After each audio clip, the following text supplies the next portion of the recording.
नमस्कार, मैं रचना शर्मा चढ़ती कला टाइम टीवी देख रहे सभी दर्शकों का स्वागत करती हूं। आप देख रहे हैं हिंदी टॉप न्यूज।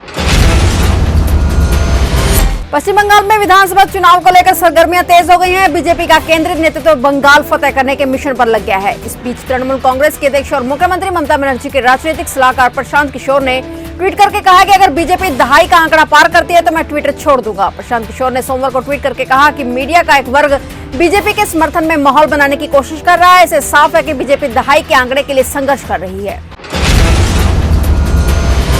कृषि कानून के मसले पर किसानों और सरकार के बीच आर पार की जंग चल रही है। किसानों ने अपने आंदोलन को तेज करने का ऐलान किया है। तो सोमवार को भारतीय किसान यूनियन के राकेश टिकैत ने फिर बड़ा आरोप लगाया है। राकेश टिकैत ने कहा है कि जो लोग कृषि कानून का समर्थन कर रहे हैं उन किसानों का खाना बीजेपी के दफ्तर में बन रहा है। राकेश टिकैत ने कहा है कि मेरठ गाजियाबाद में हमारे समर्थन में जो ट्रैक्टर में आ रहे हैं उन्हें रोका जा रहा है, लेकिन दूसरे ट्रैक्टरों को जाने दिया जा रहा है। एनआईए के रडार पर खालिस्तानी संगठन और उनसे जुड़े एनजीओ आ गए हैं। सूत्रों के मुताबिक एनआईए ने खालिस्तानी संगठन और उनके द्वारा किए जाने वाले एनजीओ की फंडिंग की लिस्ट तैयार की है। भारत में मौजूद इन एनजीओ में खालिस्तानी संगठन टेरर फंडिंग करके आतंक फैलाने की फिराक में है। दिल्ली की अलग अलग सीमाओं पर किसानों का धरना जारी है। आज किसान भूख हड़ताल भी कर रहे हैं, जो अब तक 24 घंटे में रोटेशन के हिसाब से बदलेगी। इस बीच आज पंजाबी सुपरस्टार दिलजीत दोसांझ आज फिर आंदोलन में शामिल होंगे और गाजीपुर बॉर्डर पर पहुंच सकते हैं।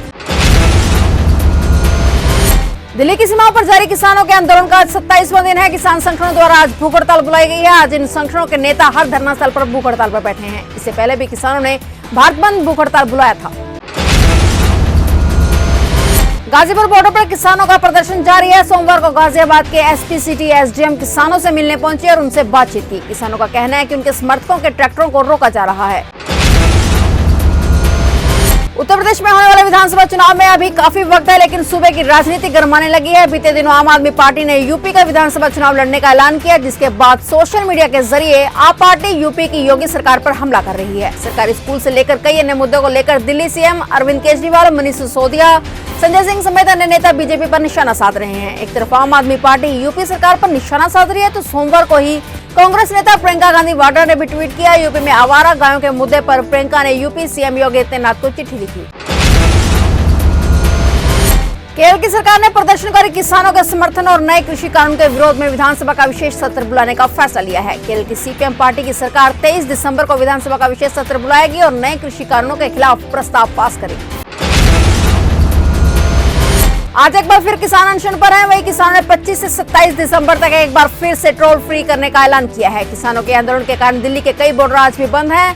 दिल्ली पुलिस ने सोमवार को ट्रैफिक एडवाइजरी जारी करके बताया कि किसानों के प्रदर्शन के कारण सिंगू, अचंजी, प्याऊ, मनियारी और बंगेश बॉर्डर बंद किए गए हैं। रामलला के मंदिर को लेकर जुटाए जा रहे चंदे पर शिवसेना ने सवाल उठाए हैं। शिवसेना ने अपने मुख्य पत्र सामना में लिखा है कि 4 लाख स्वयंसेवक चंदे के लिए हर द्वार पर जाएंगे। ये स्वयंसेवक कौन है, उनकी नियुक्ति किसने की? साथ ही ये भी लिखा कि अगर ये स्वयंसेवक चंदे के लिए राजनीतिक प्रचारक के रूप में लोगों के घरों में जाते हैं तो ये मंदिर के लिए खून बहाने वालों की आत्मा का अपमान होगा।